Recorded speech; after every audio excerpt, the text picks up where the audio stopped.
Donc, je disais qu'on allait démontrer les propriétés, quelques propriétés sur les valeurs absolues. On va prendre la première d'abord. Donc, pour la première, il faut faire les calculs. Il s'agit de démontrer que la valeur absolue du produit x fois y est inférieure ou égale à la valeur absolue de x fois la valeur absolue de y. Donc, non, c'est égal plutôt égal à la valeur absolue. C'est ce qu'on veut démontrer. Donc, pour faire cette preuve, vous pouvez procéder étape par étape. On peut dire que, bon, en fait, il y a plusieurs cas. On sait que la valeur sur i, etc. Ici, c'est positif, moins ici, non. Et même pour y, donc vous pouvez déjà traiter. C'est comme en fait si que vous traitez en fait R2 en 4 parties en fait. Vous voyez R2 comme la partie là, le domaine là, genre vous voyez les points de R2 en fait sont scindés en 4 parties. Là où ici Y sont positifs, ok. Là où X est positif mais Y est négatif. Là où X est négatif mais avec Y positif. Et là où X est négatif et Y est négatif. Vous voyez. Donc on va traiter juste ces 4 cas quoi. Dans le premier cas, si X est positif et Y est positif. Donc comme ici les sont positifs, alors qu'est-ce qu'on a? Comme X est positif, alors la valeur sur de X est égale à X. Ok. La valeur sur de Y est égale à Y. Voilà. Et donc, vous voyez que la valeur absolue de X, donc si je fais la valeur sur X fois la valeur sur de Y, ça va donner X fois Y. Voilà. Donc, maintenant, comme X est positif, Y est positif, X fois Y est positif. Donc, vous voyez que comme X fois Y est positif, alors la valeur sur X fois Y aussi, ça fait X fois Y. Donc, finalement, quand je compare ces deux-là, je compare celui-là avec celui-là, on a bien l'égalité. Donc, on a bien l'égalité. Donc, dans ce cas, on voit bien qu'on a valeur sur X fois Y. En tout cas, dans ce cas, hein, on a bien ce que je veux. La valeur sur X fois Y, c'est égal à, voilà, la valeur sur X fois Y, c'est égal à valeur sur X fois valeur sur Y. Ça, c'est le cas X positif, Y positif. Vous faites la même chose dans les autres cas. Par exemple, j'ai déjà traité le premier cas, donc traitez par exemple le cas X positif, Y négatif si vous voulez. Alors, ou bien X négatif, Y positif, à vous de voir. Donc, sinon, je viens de traiter déjà le premier cas, X positif.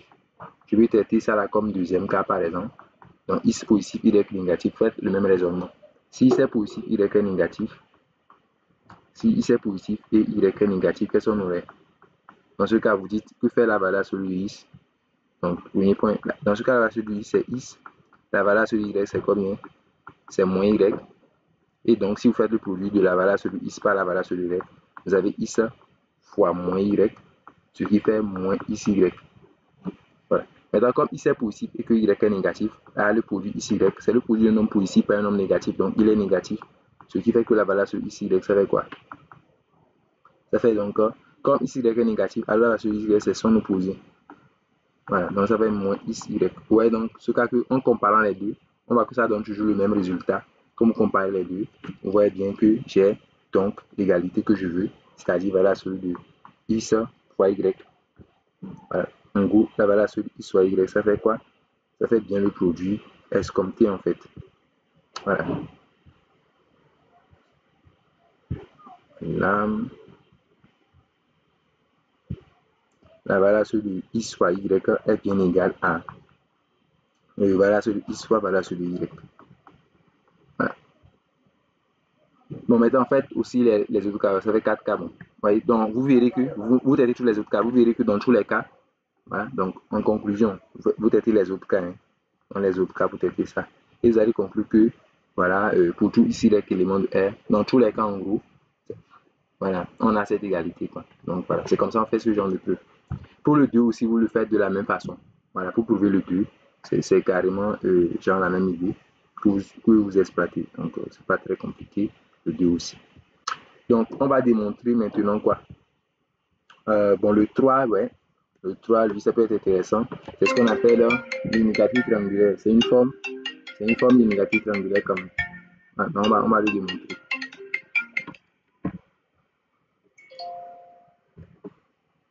Ok, donc le 3, on va démontrer l'unigatif triangulaire. Donc, voilà l'inégalité triangulaire. J'essaie de le capturer et de le démontrer ici.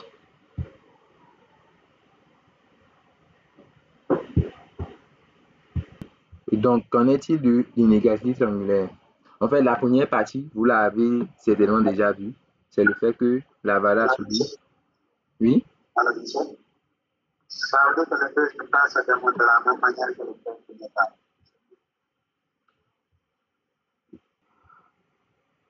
Ok, donc on va montrer que la valeur absolue x plus y est inférieure ou égale à la valeur absolue de x plus la valeur absolue de y. Donc ça, c'est ce qu'on appelle l'inégalité triangulaire. Ça, bon, on va démontrer d'abord cette partie-là, ce qu'on appelle l'inégalité triangulaire. L'inégalité du triangle, en fait. L'inégalité triangulaire. Et c'est assez compréhensible. Je vois en fait que c'est une inégalité qui est intuitive à comprendre parce que, en fait, ici, dans la valeur sur x plus y, il y a des effets de signes. Comme par exemple, je donne un exemple. Ouais, quand je prends par exemple la valeur absolue de 3 moins 4, ouais, 3 moins 4, il y a une soustraction. Mais quand je fais valeur absolue de 3 plus valeur absolue de moins 4, c'est forcément plus grand parce qu'il n'y a pas de soustraction. Ici, ça va donner 1. Ici, ça va donner 7. Donc, vous voyez que le premier est inférieur au second. Genre, en général, la valeur absolue de x plus y en général est inférieure ou égale à la valeur absolue de x plus la valeur absolue de y en fait. Voilà. Je pense que le cas où il y a égalité, c'est lorsque x et y sont le même signe. Si x et y sont le même signe, on peut ajouter ça. Voilà. L'égalité est là, selon moi. Cette égalité, elle est là seulement si x et y sont le même signe en fait. Vous pouvez remarquer ça sur l'exemple de 7 et 4. Bon, de 3 plus 4 par exemple. Le cas de 3 plus 4, on fait de la valeur sur 3 plus 4, ça donne 7. Et c'est la même chose que la valeur sur de 3 plus la valeur sur de 4. Ou bien même si vous prenez la valeur sur de moins 3 plus moins 4, ça fait valeur sur de, ça fait valeur sur de moins 7. Donc ça fait 7 qui fait la valeur sur de moins 3 plus la valeur sur de moins 4. Je veux dire que voilà, même il y a égalité, genre il y a égalité, on peut même ajouter ça si et seulement si. C'est si et seulement si x fois y est comment? Est positif. Quand x fois y est positif, ça veut dire que x et y ont le même signe. C'est-à-dire x et y ont le même signe. C'est dans ce cas où il y a égalité. X et y ont le même signe. Voilà. C'est dans ce cas qu'il y a l'égalité. Sinon, bon, c'est ça. Donc, on va le démontrer alors, cette inégalité dite inégalité triangulaire. Pourquoi est-ce qu'on lui donne le nom de inégalité triangulaire? Je vais vous en parler après. Voilà. Pourquoi on lui donne le nom de inégalité triangulaire? Donc, la preuve, ou soit je vous en parle maintenant. Après la démonstration, je vous en parle. Donc, on va prouver ça. Donc, preuve. On va prouver d'abord ça. Donc, la valeur sur le x plus y, en fait, par définition, la valeur sur le x plus y, c'est le plus grand des nombres. Oui. On l'a déjà dit, la valeur sur le nombre a, c'est le plus grand des nombres entre a et moins a. C'est la définition, en fait. Je vais revenir à cette définition. La valeur sur x plus y, c'est le plus grand des nombres entre quoi? Entre x plus y et son opposé. Et moins, en parenthèse, je mets x plus y. Voilà, donc c'est le plus grand des nombres. Entre tout là. Ok. Donc avec ça, ça me permet. Mais que faire? Donc ça, c'est la valeur sur x plus y. Déjà, avec cette définition, je peux écrire que la valeur absolue de x plus y est forcément plus petit. Bon, est forcément plus grand que. C'est le maximum, il est plus grand que les deux nombres. Donc je peux écrire que x plus y est plus petit que sa valeur absolue. X plus y. Donc, voilà, c'est comme en fait quand j'écris ça, voilà, A est le maximum de A moins A. Immédiatement, A est plus petit que, immédiatement ici, ça veut dire que A est plus petit que quoi? La valeur absolue de A, ça implique que A est plus petit que la valeur absolue de A. La valeur absolue de A, c'est le maximum en fait. Voilà. Donc, il est plus grand que A, il est plus grand que moins A. Donc, moins A aussi est plus petit que la valeur absolue de A. C'est la valeur absolue qui est le maximum.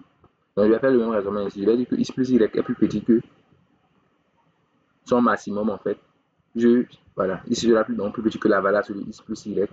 Et je peux faire le même raisonnement pour moins x plus y aussi, qui est donc plus petit que la valeur sur le x plus y. Donc je peux faire ce raisonnement là. Voilà. Maintenant, ça me permet d'obtenir ce que je veux.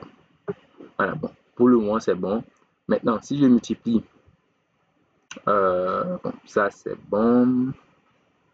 Si je multiplie par le signe moins, j'aurai x plus y qui est plus grand que.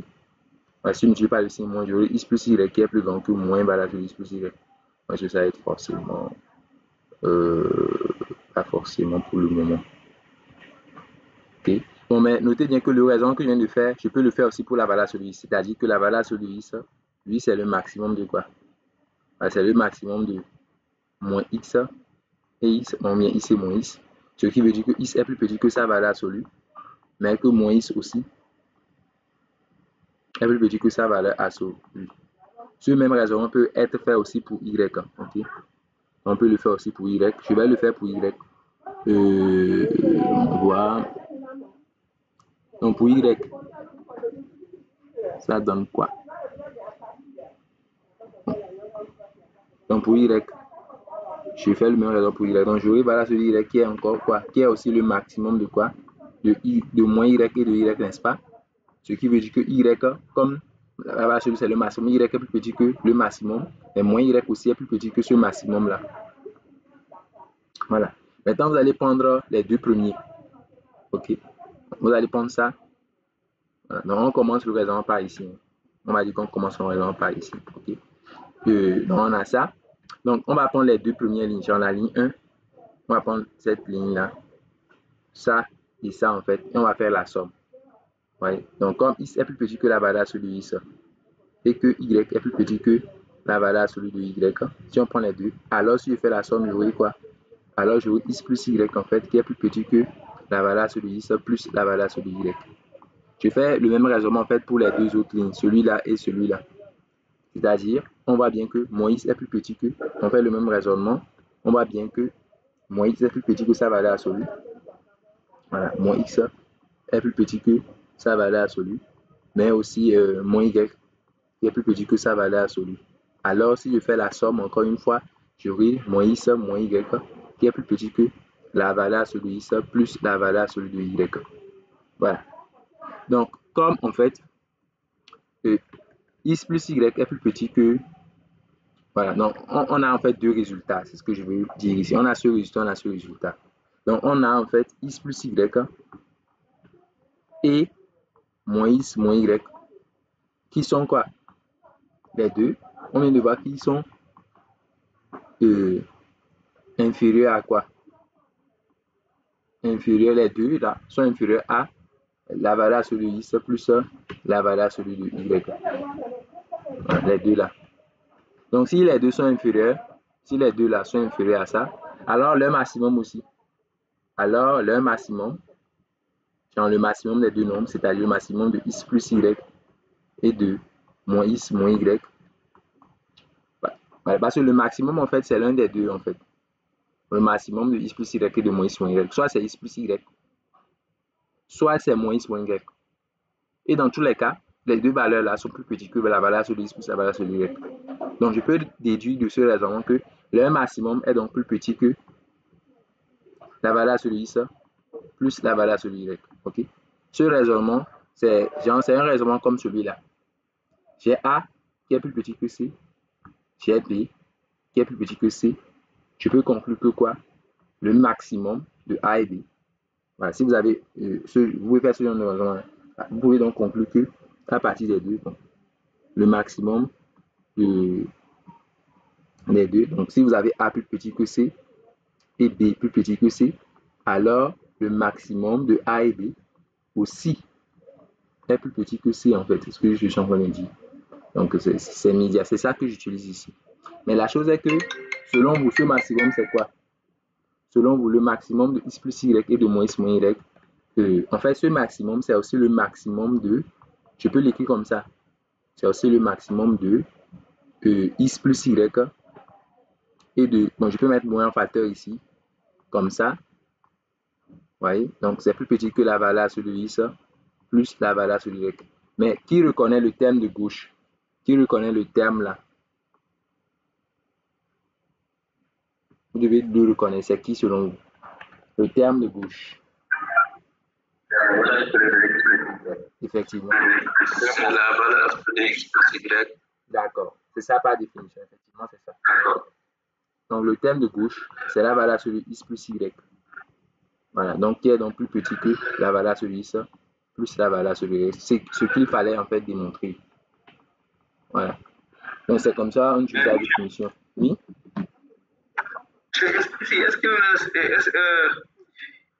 Est-ce qu'on peut aussi faire la démonstration sans parler de max en passant par exemple, prendre valeur absolue de x plus y au carré?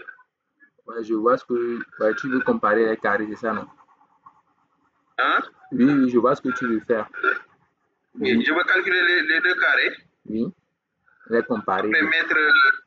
Après mettre 2xy inférieur égal à 2 valeur absolue xy, oui. x carré, plus 2xy plus y carré. Oui, je vois ce que tu veux faire. Bon, en gros, oui. Ce que... En fait, bon, ok. On peut chercher à le voir. Ok. On va mettre ça en remarque. Donc, celui qui cherche à comparer les carrés, il écrit en fait que la valeur sur x plus y au carré moins la valeur sur x. Il calcule en fait, il fait la différence des deux carrés. Donc, le premier carré donne. Donc, pour le premier carré, bon, en tout cas, il obtient successivement. X carré. Voilà, pour le premier carré, vous voyez, déjà, il va utiliser le fait que, déjà, il va utiliser une propriété, c'est que la valeur absolue de, voilà, on va se baser déjà sur une propriété qu'on n'a pas encore démontrée, c'est que la valeur absolue de a au carré, vous pouvez enlever la valeur absolue, ça fait a carré. Voilà. Est-ce que vous voyez? Donc, déjà, on utilise cette propriété ici. Le fait d'écrire ça, on est en train d'utiliser cette propriété. Ouais. Maintenant, ok, admettons que c'est vrai. Et puis après, ici, on élève au carré, donc on aura la valeur absolue de x au carré, plus la valeur absolue de y au carré, plus 2 fois, c'est ça, la valeur absolue de x, donc plus 2 fois la valeur absolue de x fois la valeur absolue de y, normal. Ok. Maintenant, la valeur absolue de x au carré, bon, ici on développe, évidemment, ça fait x au carré, plus y carré, plus 2xy. Voilà, plus 2xy. Ici, vous utilisez le fait que, voilà, parce que vous utilisez le fait que voilà, sur le x au carré, ça fait x au carré, et que la valeur sur le y, quand on élève au carré, ça fait y au carré. Bon, mais je pense que c'est quelque chose que vous pouvez déduire, c'est une propriété qui se déduit immédiatement de la propriété qu'on a démontrée précédemment, parce qu'on avait démontré que, voilà, non, ça ne se déduit pas immédiatement. Voilà, celui de ouais. Bon, en tout cas, c'est ça, donc moins. Donc, vous vous basez sur ça. En se basant sur ça, vous obtenez effectivement ici x carré. Vous obtenez y carré. Bon, mais on a déjà démontré pour l'autre partie, on va que la valeur sur on a déjà démontré ça. Ça, on a déjà démontré. Ce fait que la valeur sur x fois la valeur sur y, on avait vu ça tout précédemment. Que ça fait ça, ça, on a déjà démontré. Donc, ça, l'utiliser, voilà, ça, on a déjà démontré. Donc, vous pouvez mettre ça avec 2 fois la valeur absolue de x fois y. Voilà. Et donc, par simplification, effectivement, la partie x carré plus y carré, ça part avec la partie x carré plus y carré. Vous mettez le 2 en facteur, vous avez du 2 facteur de xy moins la valeur absolue de xy. Voilà. Et donc, bon, ça là, ça donne ça. Et ceci est négatif, n'est-ce pas? Négatif. Car on voit bien que un nombre il faut fermer votre micro, s'il vous plaît. Est plus petit que sa valeur absolue. Voilà, parce qu'un nombre est plus petit que sa valeur absolue. Donc, voilà. Donc, une fois que vous avez quelque chose de négatif, vous concluez que que x plus y au carré est plus, donc que la valeur sur x plus y au carré est plus petit que voilà, bon, moins ceci est négatif. On a calculé la différence, on a trouvé un nombre négatif. Voilà, vous balancez de l'autre côté, vous avez bien ça est plus petit que valeur sur x plus valeur sur y au carré. Bon, comme c'est des nombres positifs, bon, comme c'est des nombres positifs, alors bon, ouais, on peut écrire que ceci est plus petit que ça, c'est ça. Facilement, en passant la racine carrée, effectivement, on peut écrire ça. Donc, ok, mais en faisant la preuve, on s'est basé sur ça. Je vais dire que c'est sur ça qu'on s'est basé. Ouais, donc, comme on n'avait pas encore démontré ça, c'est pour cela que je ne l'ai pas utilisé. Donc, en tout cas, si vous voulez faire cette preuve, vous pouvez le faire, pas de problème. Voilà, vous pouvez le faire. et en justifiant genre ce que j'ai encadré ici. Vous pouvez le faire aussi. Bon, maintenant, je vais voir, voilà, la façon dont il a aligné les choses. C'est pour cela que je ne l'ai pas fait comme ça. On va voir. Voilà, par exemple, on a utilisé aussi cette propriété-là, dans la propriété 5, parce qu'on a comparé les carrés. On a comparé les carrés, on a dit, bon, on peut aussi dire qu'on ne l'a pas utilisé, mais bon, en tout cas, c'est bon, vous pouvez aussi le faire. Vous pouvez aussi le faire. Donc, ce qui est intéressant dans la preuve, comme il le fait, c'est que ça utilise directement la définition. Bon, maintenant, vous voyez l'autre partie maintenant. L'autre partie, c'est ce qu'on appelle, c'est aussi une autre forme de linéarité triangulaire. On l'appelle d'ailleurs inégalité triangulaire généralisée. Pour cette autre partie-là, on l'appelle inégalité triangulaire généralisée. Je vous montre ce que ça veut dire en fait. Voilà. Donc, en fait,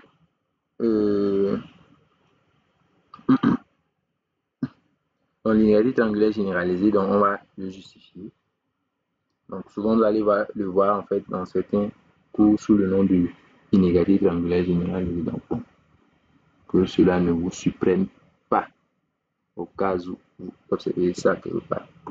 Donc, pour moi, en fait, vous savez, la valeur absolue, souvent, je parlais de distance, en fait. La valeur absolue, souvent, ça permet de mesurer la distance entre deux nombres. Et donc, quand vous avez 0, par exemple, ici, vous avez 0, vous avez 1 et 2, et vous avez ici moins 1, par exemple. Si vous voulez trouver la distance entre le point A, qui est ici, et le point B, qui est là, on voit bien que ça fait 3 carreaux, bon, en tout cas, 3 pas, donc 1, 2, 3, ça fait 3. La distance AB fait 3. Et ces 3, en fait, représente la valeur absolue de l'abscisse de B moins l'abscisse de A, en fait. Ce qui fait, en fait, la valeur absolue de 2 moins 1. C'est ça qui donne bien les taux, en fait. Alors, on peut aussi voir ça comme ça. Donc, en fait, la valeur absolue s'interprète, en fait, comme une distance. Voilà. Et donc, vous voyez, en fait, que je vous montre schématiquement. Si vous avez ici 0, donc vous avez un nombre, par exemple, positif, x. Vous avez un nombre par exemple négatif, y, donc vous avez du x. Vous avez du x quelque part ici, admettons. Vous avez x quelque part ici. Vous avez y quelque part là. Donc, si y est là, comme lui il est négatif, sa valeur absolue sera positive. Sa valeur absolue sera le symétrique en fait. Donc, il faut mesurer en gros la distance entre y et 0. Déposer cette même distance en fait. Cette distance entre y et 0. Il faut essayer de la voir comme ça. C'est la distance entre y et 0. Cette même distance doit être reportée sur l'autre axe en fait, sur la partie des sur la partie des x positifs, et là vous placez votre y en fait. Voilà, vous avez votre y donc ici, quelque part ici, voilà.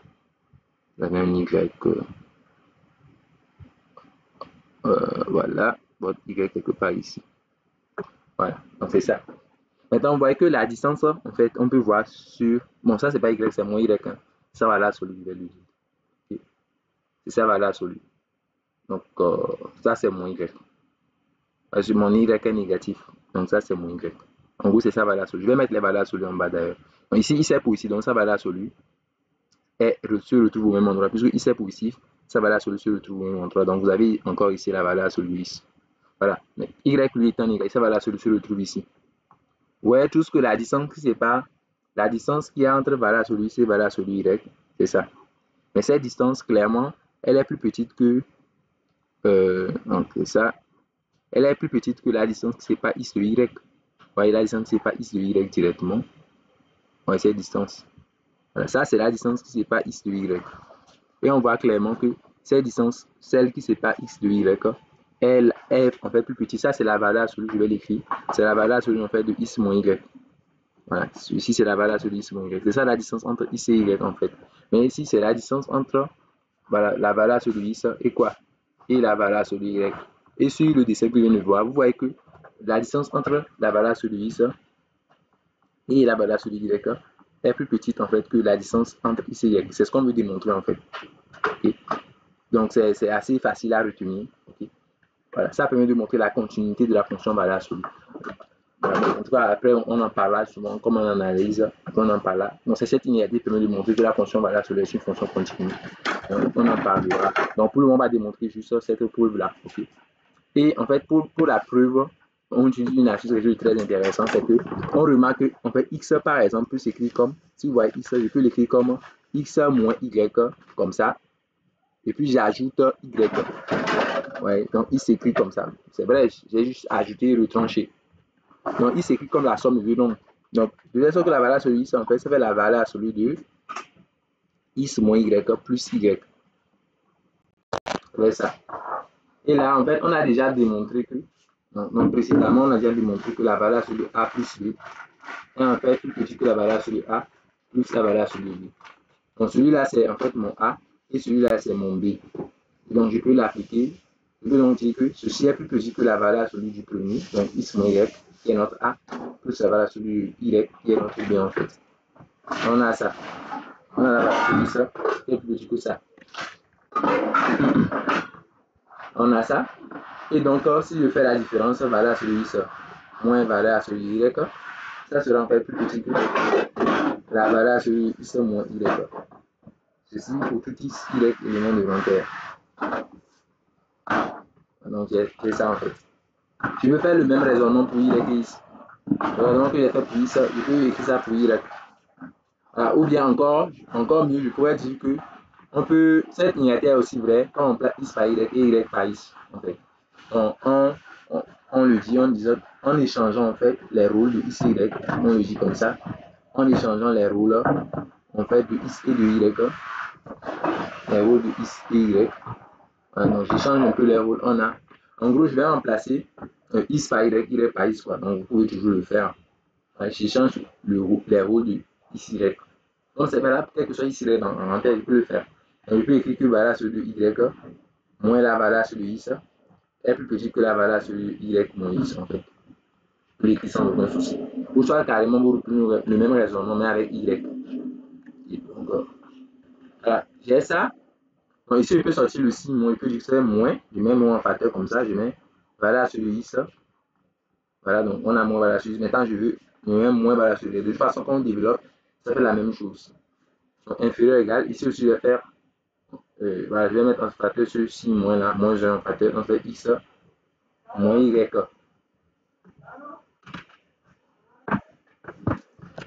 Donc je vais x moins y, voilà. Donc ici, on sait que bon, on a déjà vu que la valeur absolue de moins a, c'est la valeur absolue de a, donc le moins ne fait rien en fait à la valeur absolue. Donc je veux dire que ça là c'est la même chose, ceci c'est la même chose que celui qui met valeur absolue x moins y en fait. On voit qu'on a ça moins l'autre. Voilà, on a ça. Et là, ce qui fait qu'on a deux choses en fait. On a deux choses. C'est que, première chose, c'est ça. Premier résultat et deuxième résultat. Et donc, je vais mettre les deux résultats. Je vais dire que le premier résultat, on a le valeur sur de x, on a montré qu'on a ça. C'est plus petit que la valeur sur x moins y. Mais on a aussi le fait que son opposé aussi est plus petit que la valeur sur x moins y. C'est les deux résultats qu'on a eu à établir tout de suite. Donc, en fait, ça rejoint à peu près le raisonnement qu'on avait fait précédemment. C'était que ce nombre et son opposé, voilà, sont plus petits que. Dans ce que je disais, quand vous avez A plus petit que C, et vous avez aussi B plus petit que C, vous pouvez conclure que le maximum, en fait, donc le maximum des deux nombres, le maximum des deux nombres est aussi plus petit que C, en fait. C'est la même chose ici.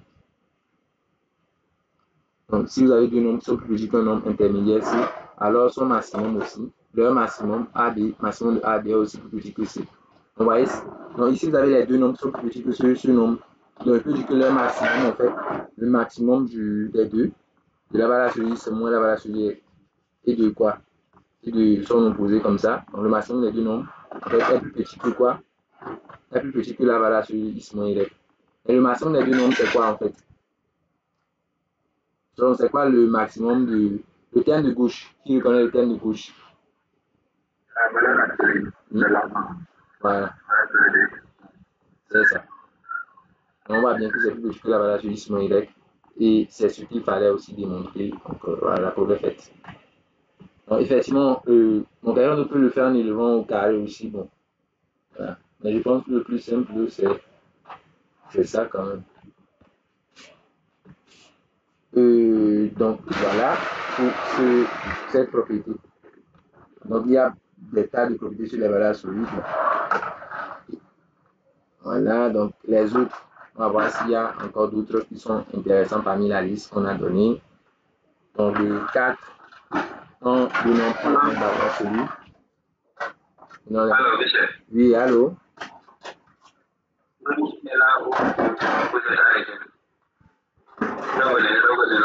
Ah, ok, là, on s'est arrêté tout de suite. Ok. Ici.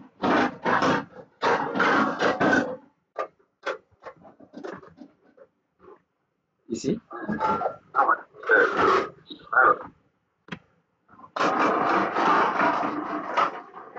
Allô?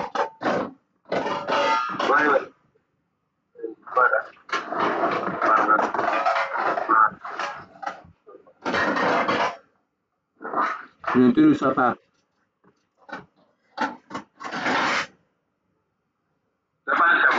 C'est bon. Ah, ok, d'accord. Ok, donc déjà, pour les autres, bon, c'est pas trop compliqué. Bon. Là, on peut le faire un peu plus rapide. Dans le 4, 5, 6, 7, on va voir ce dont ça parle aussi. Donc, ce sont les preuves que vous devez vous-même reprendre pour les maîtriser. Dans le 4, par exemple, donc, le fait que deux nombres ont la même valeur, celui équivaut à ils ont le même carré. Je pense, bon, c'est pas si compliqué que ça. Il faut d'abord montrer, pour montrer le 4, il faut d'abord montrer que, la valeur sur ça fait au carré, ça fait 10 carré. Donc, il faut d'abord justifier ça. Donc, je pense, voilà, il faut d'abord justifier ça. OK? Donc, la preuve, c'est d'abord que si is est positif, par exemple, si c'est positif, c'est que la valeur sur le is, en fait, ça fait is. Et donc, si on fait la valeur sur is au carré, bah, ça fait is au carré. Mais si is est négatif, on sait que dans ce cas, la valeur sur is, c'est moins is. Et quand on élève au carré, bah, ça marche encore. La valeur sur is au carré, ça fait moins is au carré. Et moins is au carré, c'est la même chose que celui qui fait is au carré. Et moins par moins, c'est plus. Donc, on voit que dans tous les cas, la valeur sur is carré, c'est is au carré. Dans tous les cas. Donc, on peut donc conclure les deux cas, en fait, que dans tous les cas, c'est ce qu'on appelle un raisonnement cas par cas. Hein. On appelle ça un raisonnement par disjonction du cas. Donc, pour lui, c'est dans l'antenne, on va sur au carré, on va que c'est x carré. Voilà. Donc, ce genre de raisonnement qui consiste à raisonner par cas par cas, on appelle raisonnement par, on appelle un raisonnement par disjonction de cas. Raisonnement par disjonction de cas.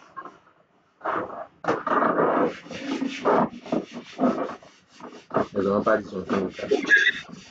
Oui. Je crois qu'il y a une pluie qui vient de chez vous là. Ah, ok. Allez, je vois. Un instant. Voilà. Donc, une fois qu'on a le fait que la valeur sur le is, en fait, je viens de lui montrer que la valeur sur le is au carré, ça fait is au carré. Donc, avec ça, bon, vous aurez la démonstration rapidement. Voilà. Donc, ça veut dire que, de la même façon, donc de même, pour tout y, c'est valable aussi pour y, hein, pour tout y dans l'entier, c'est juste un changement de lettre. La valeur sur y au carré, en fait, ça fait aussi y au carré. Ce qui fait que, donc, si j'ai la valeur sur y qui est égale à la valeur sur y, je peux conclure qu'ils ont le même carré. Ils ont le même carré. Je lève au carré. Et comment c'est que la valeur sur y carré, c'est y au carré.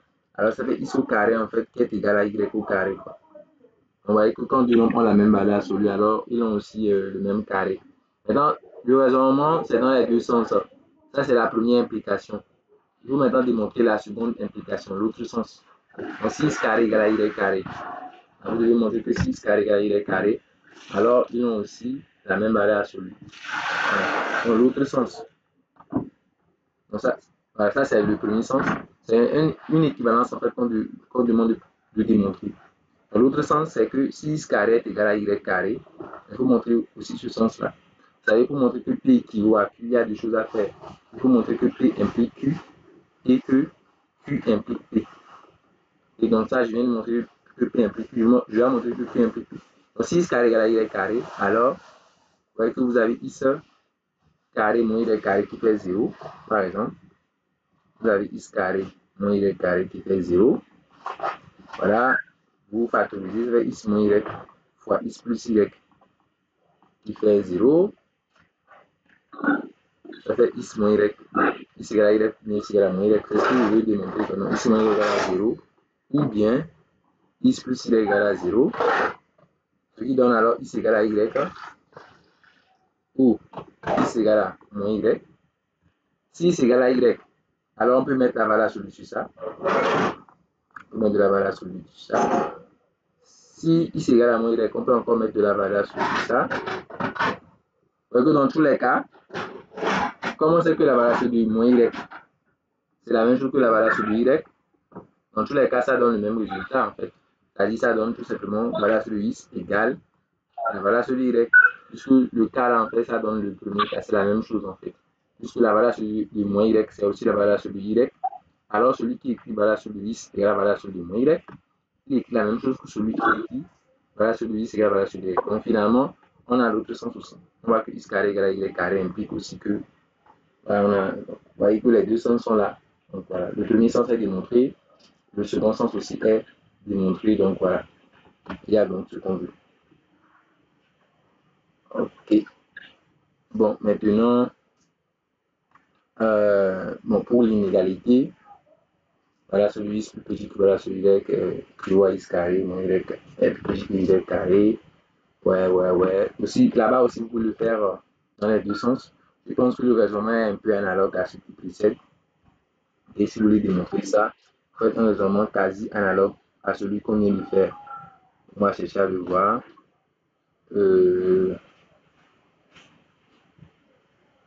Donc, 5, c'est ça. Donc, le premier sens de l'implication. Si la valeur sur x est plus petite que la valeur sur y, alors vous pouvez dire que vous pouvez élever au carré, que c'est des nombres positifs. C'est-à-dire deux nombres positifs sont rangés dans le même ordre que leur carré. Je veux dire que ça, ce sont des nombres positifs, mais 0 inférieur à valeur sur 10, inférieur à valeur sur y. Et la fonction carrée est croissante. La fonction carrée, dans la fonction qui a x carré, est croissante sur 0 à l'infini.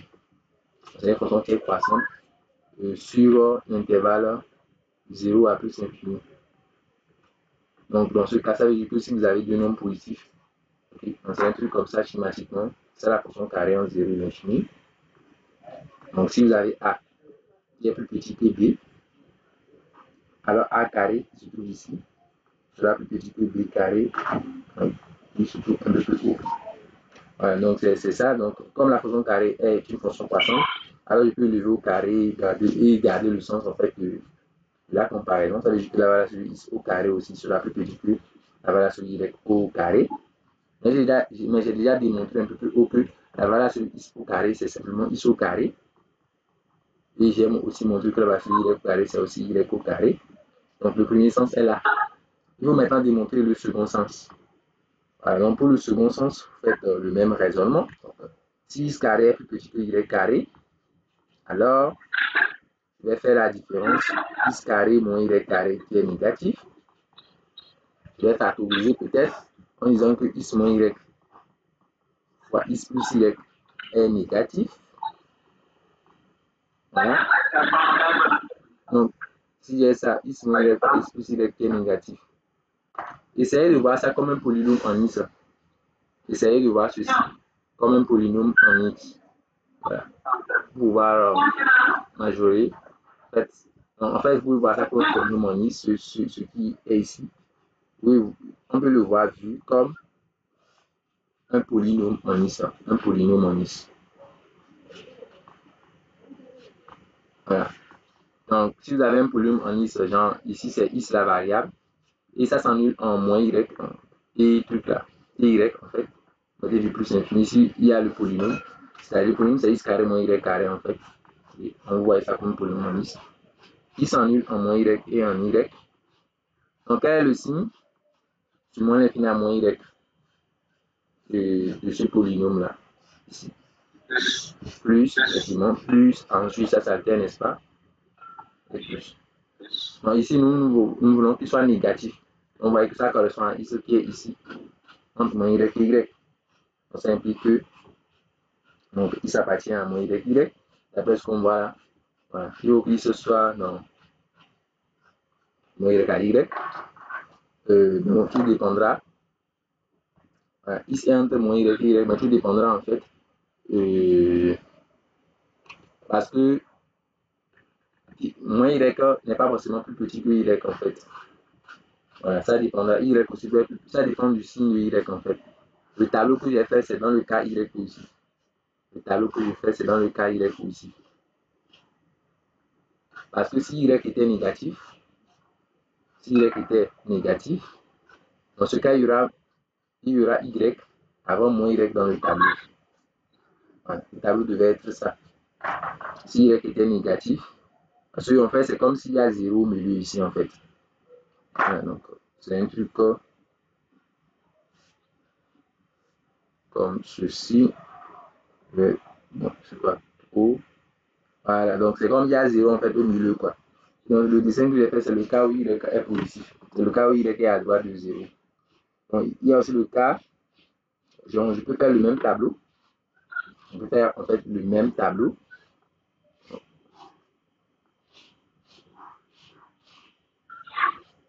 Ok.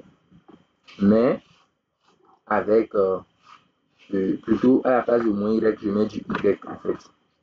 À la place du moins y, mais y est à la place de l'autre. Voilà. En fait, je vais changer simplement un peu les signes. Et on va mettre ici par exemple y et ici mettre moins y. Donc ça c'est le cas où y est donc négatif. Donc ça c'est, disons que le premier cas c'est cas y positif. Ok. Et le second cas c'est le cas où y est négatif. Voilà. Donc il y a les deux cas en fait quoi. Quoi qu'il en soit, moi que pour que x carré moins y carré soit négatif, il faut être entre y et moins y. Voilà. En gros, c'est ce qu'on va dans tous les cas, il faut que x, donc si y est, en tout cas, je vais essayer ça, si y est positif, dans ce cas, il faut que x appartienne à quoi? À moins y à y. Mais si y, il y a deux cas, quoi, ça c'est le premier cas, ou bien on a y qui est, soit y est positif, et dans ce cas, ici entre moins y, ou bien y est négatif, et dans ce cas, ici entre y et moins y. Voilà, donc il faut scinder les deux cas là. Pour ne pas dire n'importe quoi, c'est ça. Voilà, c'est ça. Donc, quoi qu'il en soit, dans le premier cas, soit y est positif. Donc, on dit ici entre moins y et y, on voit que ici entre moins y et y, donc ici est plus petit que y. Donc, voilà. Donc, dans les deux cas, on peut essayer de le visionner un peu sur une droite, genre comme sur une droite comme ça. Donc, sur une droite, c'est un truc comme ça. Donc ici entre moins y et y, c'est ce cas-là traduit. Et le second cas, il traduit que il y a y avant moins y, c'est tout. Mais ici entre les deux. Donc, voilà. Donc, par exemple, pour le premier cas, le cas où y est positif, on voit que moins y est plus petit que x et x est plus petit que y. Bon, mais je peux l'écrire comme ça. Si je veux avoir de la valeur absolue, je préfère écrire voilà. Donc, x est plus petit, on voit que x est plus petit que y.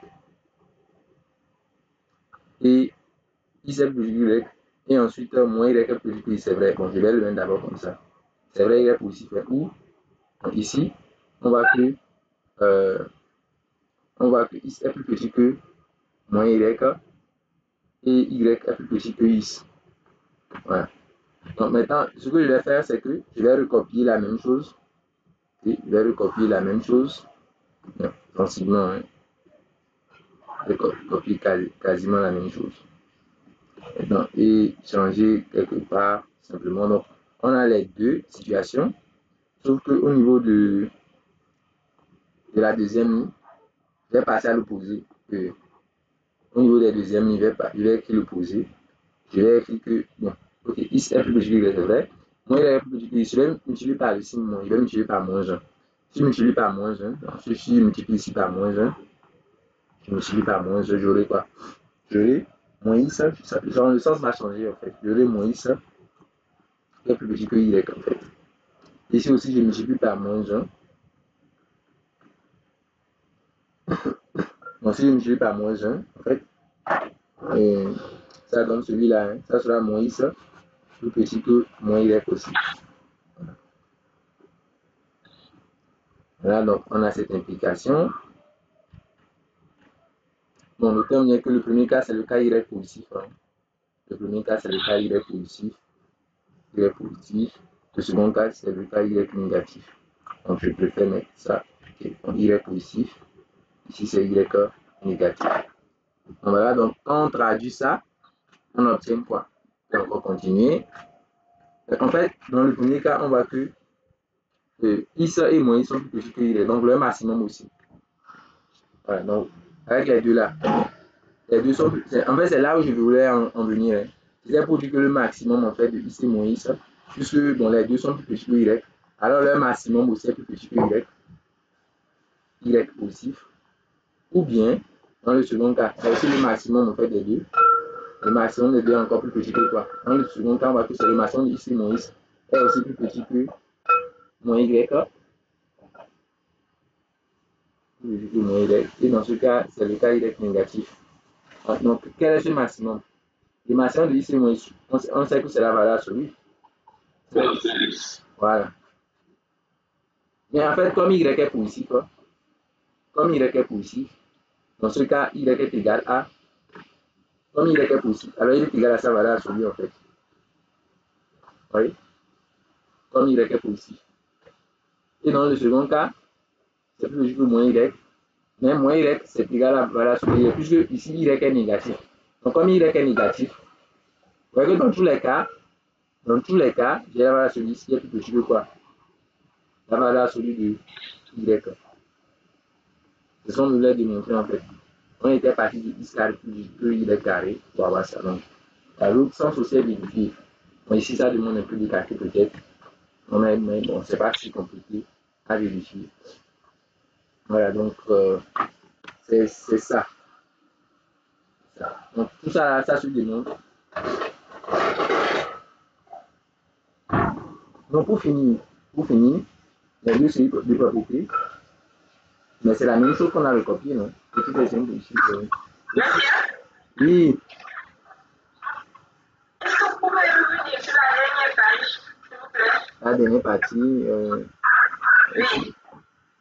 La page que vous venez de changer, oui. Oui, ça là.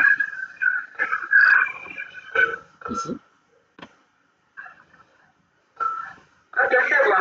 Ok, c'est bon? Ok. Oui, c'est bon, merci. D'accord. Donc maintenant, la dernière partie, c'est voilà, c'est ça. Je pense que si c'est le 7, ça dit la même chose. En tout cas, bon. Donc, démontrer le 6, démontrer le 7, c'est la même chose. Ah ouais, mais en fait, la différence, c'est strictement, c'est l'inégalité. Si c'est strict, c'est inférieur égal. Ah bon, ça, c'est pas un souci. Vous faites après, on reste dans chez inégalité. Donc, on va dire, la dernière preuve que je vais faire, c'est celle-là. C'est ça. On a une propriété qu'on utilise. En fait, ça veut dire que, quand vous voyez, la valeur absolue de x moins a plus petit que epsilon, ça veut dire que la distance, x n'est pas x de a est plus petit que epsilon. En fait, si vous commencez, ça veut dire que la distance entre x et a, voilà, est plus petite. C'est ce que ça veut dire en fait. Hein. Ça veut dire que la distance entre les deux est plus petite que epsilon. Petite que epsilon. On va aller schématiquement. Et si je vais vous montrer ça schématiquement, en fait, c'est un truc comme ça. A est un point sur la droite. Voilà. Donc, epsilon, c'est un nombre réel positif. Hein, epsilon positif. Donc, si je veux être, si je prends par exemple epsilon, voilà, epsilon, Une flèche comme ça, ok. Donc, je montre que epsilon, bon, ça correspond à une distance qui va de là à là. Et je vais prendre la même distance. Bon, peut-être, soit carrément, je ne mets pas une double flèche. Voilà, donc ça, de là à là, c'est epsilon, admettons. Donc, je choisis encore le même epsilon que je colle ici, par exemple. Voilà, donc, au niveau des deux endroits, pour moi, c'est du epsilon, quoi. C'est du epsilon. Et je mets donc ici, non, epsilon, ici, epsilon. Voilà. Donc, selon vous, le point là, c'est combien? Si le point là, c'est quel point? Si ici, c'est A et que la distance, c'est epsilon, ce point, c'est quel point? D'accord. Et l'autre ici, c'est quel point? A moins epsilon. Donc, si on me dit en fait que la distance, c'est pas I de A. Donc, si on me dit que la distance, c'est pas I de A, en fait, est plus petite que epsilon, ça veut dire que I ne peut pas en fait être ici. Parce que si c'est ici, sa distance à A va dépasser epsilon. De là à là, ça dépasse epsilon. Donc, I ne peut pas être ici. I doit être forcément quelque part dans le segment. Soit par exemple ici. Et là, vous voyez que la distance sépare I sur A. Voilà, sur le dessin, vous voyez que la distance sépare I sur A est bien plus petite que epsilon. Voilà, c'est une distance qui est beaucoup plus petite que epsilon. Donc ça, c'est la distance schématise. Donc ça, c'est la distance, en fait, avec la distance entre I et A. Vous voyez bien que c'est plus petit que epsilon. Donc, en gros, on va mettre négatif strict. Et on veut montrer ça de façon stricte. Donc, on va donc, pour que la distance de A soit strictement inférieure à epsilon, il faut être entre A moins epsilon et A plus epsilon. Ça, je vais voir directement. Voilà. Pourquoi j'ai du mal à faire de la sélection? Je pense comprendre maintenant ce qui arrive. Donc, il faut être entre moins epsilon et epsilon pour la valeur absolue. Donc, c'est sûr seulement sinon. On va ça schématiquement, bon, mais ce n'est pas une preuve. C'est pour vous montrer que c'est quelque chose pour vous. Donc, il faut que A moins epsilon soit plus petit que X, soit plus petit que A plus epsilon. Voilà, maintenant, ce n'est pas une preuve, c'est pas une preuve, maintenant, vous démontrez ça rigoureusement. Donc, la preuve rigoureuse, donc ça, c'est de façon schématique, vous voyez bien que c'est vrai. Maintenant, bon, de façon rigoureuse, si on dit que la valeur sur X A plus petit que epsilon, cela veut dire que le plus grand, ça équivaut à dire que le maximum, en fait. Là, je fais un raisonnement par équivalence. En fait, il y a deux façons de faire. Des fois, pour montrer que P équivaut à Q, on procède en deux temps. On montre que P implique Q et on montre que Q implique P. C'est ce qu'on appelle le raisonnement par double implication. En fait, et deux implications. Double implication. Mais des fois, on y va directement. Genre, on fait la preuve par équivalence.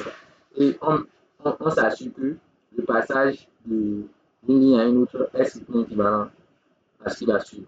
Donc, moi, je vais faire ici un raisonnement directement par équivalence. Voilà. Donc, pour le raisonnement par équivalence, vous n'avez pas besoin de faire du P implique Q, P implique Q, vous faites ça directement. Mais à chaque fois, vous devez vous assurer que les deux sens, vous devez vous assurer que vous passez de là à là et vous passez de là à là. À chaque fois, je m'assure les deux sens. Vous faites un raisonnement par équivalence, donc directement. Donc, on y va ici directement par équivalence. Voilà, directement, on fait le raisonnement directement par équivalence. On ne fait pas de la double implication ici. Je ne vais pas faire du P implique Q, j'y vais directement. Donc, le maximum en fait de X moins A et de son opposé. Donc, est plus petit que epsilon. Donc, par définition de ça, la relation. C'est le maximum des deux. Donc, on a ça. Donc, si le maximum est plus petit que epsilon, alors ça équivaut à dire que les deux. Okay. Donc, X moins A est plus petit que epsilon. Et l'opposé, donc, c'est plus petit que epsilon. C'est une équivalence. Donc, je m'assure, le premier sens est vrai, mais le second aussi est vrai. Parce que quand deux nombres sont plus petits qu'un dernier, alors leur maximum aussi est réciproquement. Si le maximum aussi est plus petit que epsilon, alors les deux nombres sont plus petits que epsilon. Donc, c'est immédiat. Ça va de soi. Donc, si vous avez par exemple le maximum de deux nombres A et B qui est plus que epsilon, alors A et B sont plus que epsilon. Et réciproquement, si A et B sont plus que epsilon, alors le maximum sont plus que epsilon. C'est une équivalence. Donc l'équivalence est vraie. Je continue donc avec l'équivalence. Nous allons ici plus que A plus epsilon. Et ici, bon, je calcule moins ici, moi c'est A moins ici plus que epsilon. Je peux tirer, mon avis c'est de tirer ici. Soit carrément, je multiplie ici directement par le signe moins. Je multiplie par moins 1. Comme ça, je vais ici mon A qui est supérieur à moins epsilon. Donc j'ai ici, c'est une équivalence qui veut dire que A plus epsilon. Et ici plus grand que A moins epsilon qui balance A de l'autre côté. Et vous voyez bien que j'ai ce que je veux. J'ai donc ici qui est plus petit que A plus epsilon, c'est ce que j'ai écrit ici. Normalement, ici est plus grand que A moins epsilon. Et donc, c'est comme le démontrer, on a bien. Voilà. Vocabulaire, je vous donne un vocabulaire.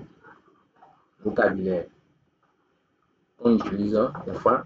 On met, si vous avez valeur sur le isme A inférieur à epsilon, on dit que A est une valeur approchée de X à epsilon près. Voilà. Vous savez ça, n'est-ce pas? Donc, par exemple, si vous prenez la valeur sur le 2, virgule, c'est pas trop, hein, 2,01, on va mettre 2,0, 0,19 par exemple, moins 2, mais cette valeur, ça fait 0,19, et c'est plus petit que 0,9 est par exemple plus petit que 0,2. Je vais donc dire que 2,0 est une, oui, par exemple, 2 est une valeur approchée, 2 est une valeur approchée de quoi? De 2,019 à 0,2 près. 2 est une valeur approchée de 2,019 à 0,2 près par exemple. Voilà. On peut dire ça. Donc bon, c'est juste un vocabulaire qui s'utilise beaucoup. Donc ça peut même c'est une chose aussi des fois. Ok. Donc je vous disais que j'allais vous parler de distance, notamment de pourquoi on parle d'inégalité triangulaire. En fait, quand vous êtes par exemple en géométrie, voilà, comme vous êtes souvent en géométrie, surtout géométrie euclidienne souvent, il y a dans un espace donc il y a une norme, comme dans un vecteur, où on va étudier les espaces quand même. Quand vous avez par exemple un vecteur, un premier vecteur comme ceci, un second comme cela, voilà, donc leur somme comme ça, et donc ça c'est le vecteur X par exemple, admettons, c'est le vecteur X, ça c'est le vecteur Y, et ça c'est leur somme. On fait du X plus Y encore. Vous avez ici comme A, B, C. Donc le vecteur AB plus le vecteur B, c'est le vecteur AC, donc ça c'est le vecteur X plus Y. Vous voyez que la distance AC, il est plus rapide, mais il est plus court de passer de A à C que de passer de A à C en passant par B. C'est-à-dire que la distance AC est plus petite que la distance AB plus la distance BC. C'est ce qu'on appelle une inégalité triangulaire. Voilà, parce que bon, c'est une inégalité qui est issue d'un triangle. On appelle une inégalité triangulaire. Ouais, donc c'est ça qui correspond en fait à si la norme, on va écrire que la norme de X plus Y est plus petite que la norme de X plus la norme de Y. Quoi. Voilà, donc on parle d'une inégalité triangulaire en fait. En général, on définit ce qu'on appelle une distance. Voilà, une distance. On définit la notion de distance. Bon, on va parler ici de distance supplémentaire. Donc, vous voyez la distance supplémentaire, c'est quoi? Comment est-ce qu'on définit une distance supplémentaire? On définit une distance supplémentaire comme ceci. Il est défini de R, soit R, non, R plus. Donc, une distance prend deux points. On prend deux points de grand R. On associe. Une distance, c'est une application, ce qu'on appelle une distance, c'est une application qui prend deux points et associe un nombre réel positif. Voilà, ici, la distance de x à y. Voilà, donc, il prend deux points x, y et associe la distance entre les deux. Donc, sur le terme, on définit la distance comme étant la variation de x moins y. Voilà. Et donc, on attend une distance qu'elle vérifie trois propriétés. Voilà. D est une distance. D est une distance. Pourquoi? Voilà. On attend une distance qu'elle vérifie trois propriétés. Car, c'est en même temps la définition. Pour avoir une distance, il faut avoir trois choses. Il faut que la distance entre un point lui-même soit nulle. Évidemment, hein. Évidemment, la distance entre x et x, il faut que ça donne 0. Donc, en gros, il faut que la distance de x à y est nulle. Si seulement si quoi? Si seulement si x égale à y. Voilà, on dit que D est séparé. Donc, si la distance entre deux points nuls, c'est que les deux points sont au même endroit. Voilà, ça, c'est la propriété de séparation. Si on dit de montrer une application D est une distance, vous devez aussi démontrer que, voilà, que la distance elle est symétrique. C'est-à-dire que la distance entre x et y, c'est la distance entre y et x. Okay. La distance entre, voilà, entre Lomé et Dakar, c'est la distance de Dakar à Lomé. Donc, voilà. La distance de x à y, c'est la distance de y à x. C'est ce qu'on dit que D est symétrique, on dit que D est symétrique. Et pour finir, D doit vérifier la propriété de l'unité triangulaire. 3. Il faut que la distance de x à z, par exemple, soit plus petite que la distance de x à y plus la distance de y à z. Voilà. Ça, c'est la propriété de l'unité triangulaire. Donc, ici les z sont vus comme des points. Donc, de x à z, la distance de x à z est plus petite que la distance de x à y plus la distance de y à z. On dit que D vérifie l'inégalité triangulaire. Donc, si une application vérifie les trois propriétés, on dit que c'est une distance. Donc, une application qui vérifie cette propriété appelée une distance. On dit dans ce cas que l'ensemble entier mini de la distance D, on l'appelle un espace métrique. Un espace métrique. Métrique, c'est comme pour dire mesure. Métrique, ça vient de mesure, quoi. Métrique, quand même métrique, ça vient de mesure, mesurer. Donc, une distance, c'est une façon de mesurer les choses. Un espace métrique, c'est un espace sur lequel on définit une distance. Voilà. Donc, vous pouvez démontrer cette propriété facilement. Donc, pourquoi est-ce que D est une distance? Vous pouvez démontrer cette propriété. D est symétrique. D est séparé, c'est facile à démontrer. On va écrire ça rapidement. Preuve 1. Si distance de x à y est numéro K, ça donne valeur absolue de x moins y est égal à 0. Ce qui donne x moins y égal à 0. Ce qui donne x égal à y. Donc D est séparé. 2. D est symétrique. Parce que quand on prend la distance de x à y, c'est la valeur absolue de x moins y. Vous pouvez sortir un signe moins, la valeur absolue de moins y moins x. Ça donne donc la valeur absolue de quoi? Y moins x. Qui fait la distance de quoi? De y à x. Donc D est symétrique. Ensuite, 3. L'unité triangulaire. Et D est symétrique. 3. La distance de x à z, ça fait la valeur absolue de x moins z. Mais si vous introduisez y, si vous écrivez ça comme valeur absolue x moins y plus y moins z, de toute façon, y pas. Donc, je considère x moins y à part, y moins z à part. Et ça, c'est mon A, ça, c'est mon B, en fait. Et je vais sur une unité triangulaire qu'on connaît sur mon terre. Celle-là. Et donc, ça, là, c'est la plus petite que la valeur absolue de x moins y plus la valeur absolue de y moins z. Le premier, c'est la distance de x à y. Et le second, c'est la distance de y à z. On a bien l'unité triangulaire pour D. Et donc, voilà. D est bien une distance. Donc, si on vous demande de montrer qu'une application D est une distance dorénavant, le premier lien qui peut montrer qu'elle est séparée, qu'elle est symétrique et qu'elle vérifie l'inégalité triangulaire. Toute application D qui vérifie les trois propriétés est appelée une distance. Voilà, donc, et celui-là n'est qu'un exemple. Voilà, ce n'est qu'un exemple. Et en parlant des notions de borne supérieure, borne inférieure, autre, ce dont on avait parlé, Donc la part passive est vraie, ça devient vrai.